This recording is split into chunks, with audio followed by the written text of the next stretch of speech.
इस क्वेश्चन को देखते हैं, पहले बार बार पढ़ना समझना कि एग्जैक्टली कह क्या रहा है। The equation of plane passing through this point, plane जो है इस पॉइंट से पास कर रहा है, गॉट इट। तो equation of plane passing through a given point का आपको फॉर्मूला पता होना चाहिए, है ना। कोई भी प्लेन एक पर्टिकुलर पॉइंट से पास करे तो इक्वेशन ऑफ प्लेन आगे भी ना सवाल पड़े हुए, पहले ये माइंड मैप रेडी कर रहा हूँ, ये लिखने की आवश्यकता नहीं है। आपको अपने दिमाग में रेडी करना होगा कि अगर मुझे कोई एक पॉइंट गिवन हो तो equation of plane, right, passing through a given point x1 y1 z1 का फॉर्मूला क्या होता है ना। अगर x1 y1 z1 से कोई प्लेन पास कर रहा है तो उसका फॉर्मूला बताओ क्या होता है, याद है क्या। उसका फॉर्मूला होता है a x minus x1 plus B y minus y1 plus C z minus z1। इतना आपको पता होना चाहिए, है ना।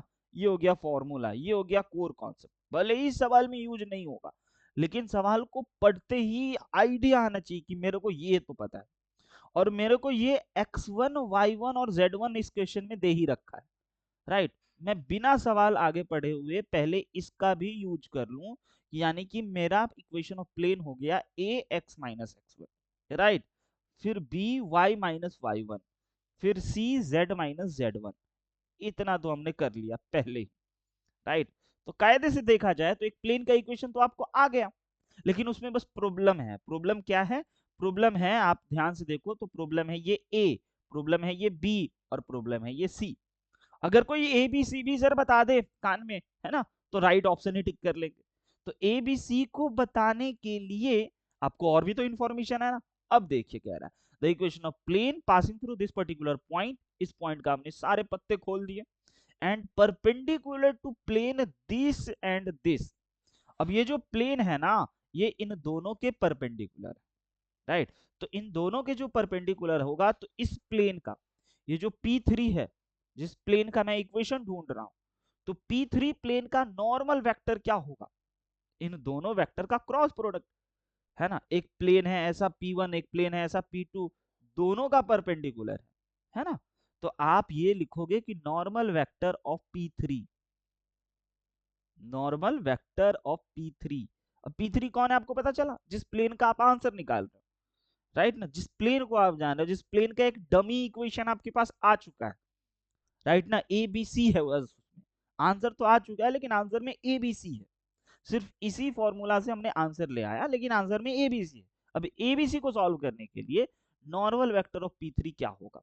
तो नॉर्मल वेक्टर ऑफ P3 हो जाएगा cross product of this plane, है ना। क्रॉस प्रोडक्ट ये हो गया अपने पास यहाँ पे क्या, 3, फिर 1, फिर माइनस का 2, और इसका नॉर्मल वेक्टर क्या हो गया? इसका नॉर्मल वेक्टर हो गया 2 -5 और -1। इसको सॉल्व करोगे आपको एक नॉर्मल वेक्टर मिलेगा, राइट। आइए इसको मैं सॉल्व करके दिखाऊं कि नॉर्मल वेक्टर क्या मिला, राइट। तो सबसे पहले आई कैप के बगल में देखिए, तो ये हो गया माइनस का 1 और ये हो गया -10 और माइनस माइनस प्लस और फिर से माइनस फॉर्मूला की वजह से। अब ये जे कैप के बगल में देखो, जे कैप के बगल में क्या आएगा? जे कैप के बगल में आ गया आपके पास निगेटिव का 3 एंड उसके साथ साथ इस 4 और इसको मल्टीप्लाई करना है तो ये पॉजिटिव का 4 हो गया। यहाँ तक क्लियर? और उसके बाद फिर के कैप के बगल में बताइए, के कैप के बगल में क्या दिखा? तो के कैप के बगल में आने के लिए इसको इसको मल्टीप्लाई करोगे तो ये हो गया -15 और उसके बाद फिर क्या आ गया? माइनस का 2। यहां तक कोई दिक्कत कंफ्यूजन तो बताओ, यहां तक सही है? बस अब इसको सिंप्लीफाई कर लेते हैं, तो सिंप्लीफाई करते ही आ गया माइनस का 11 आई कैप, राइट। आएगा ऐसा खूंखार आंसर, नो प्रॉब्लम, आ सकता है। देख लीजिए 11 है, 11x दिखा ना, दिखा क्या आपको? मुझे तो दिख गया, मतलब सही जा रहे हैं, राइट। और उसके बाद फिर ये देख लीजिए यहाँ पे आ गया 1, तो ओवरऑल हो गया ये जे कैप, है ना। और ये हो गया आपका 17 के कैप निगेटिव में, 17 के कैप। अब ये हो गया आपका कौन सा? नॉर्मल वेक्टर, है ना, इस प्लेन का। तो इस प्लेन का ये नॉर्मल वेक्टर हो गया, तो नॉर्मल वेक्टर हमेशा इसी आइडिया में है ना, a i cap plus b j cap plus c k cap, इसी फॉर्म में लिखे हुए हैं ना। तो ए बी सी का आइडिया लगा क्या कि ए क्या होगा यहाँ पे, बी क्या होगा यहाँ पे, सी क्या होगा? हाँ या ना बताइए, इतना समझे क्या? प्लस माइनस देख लो एवरीवेयर, कोई प्रॉब्लम? या अच्छा ये यहाँ पे ये माइनस में है तो ये माइनस ही होगा, है ना। तो इस पर्टिकुलर क्वेश्चन में आपको ए बी सी समझ में आ गया क्या? ए कितना है? -11। बी बताइए कितना हो गया? -1, है ना।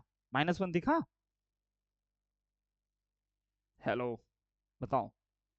और सी कितना हो गया -17। तो जिस प्लेन का आपको इक्वेशन चाहिए वो प्लेन तो अब आ गया। नाउ इक्वेशन ऑफ P3, इसी का इक्वेशन मेरे को चाहिए। इक्वेशन ऑफ P3 में बस आप क्या करोगे, ये तो पहले से मेरे को पता था, है ना।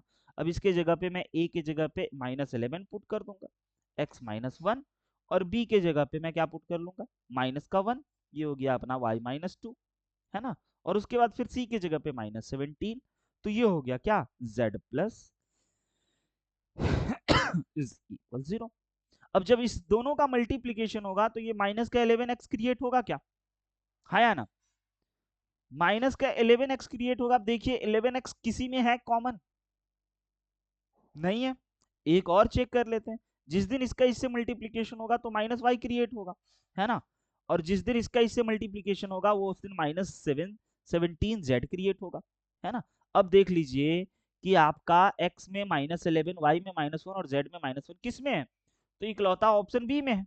माइनस कॉमन आ जाएगा, है ना। मल्टीप्लाई डिवाइड सिंप्लीफाई करते माइनस कॉमन आ गया, और उसके बाद पक्का ये माइनस कॉमन होने के बाद 38 के ही इक्वल हो जाएगा। B is the right answer.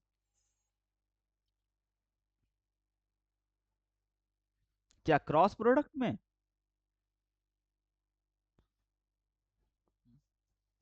हाँ तो बस इजी है, आया समझ में, नॉट वेरी डिफिकल्ट। जेई ऐसे सवाल जरूर पूछेंगे। चलो।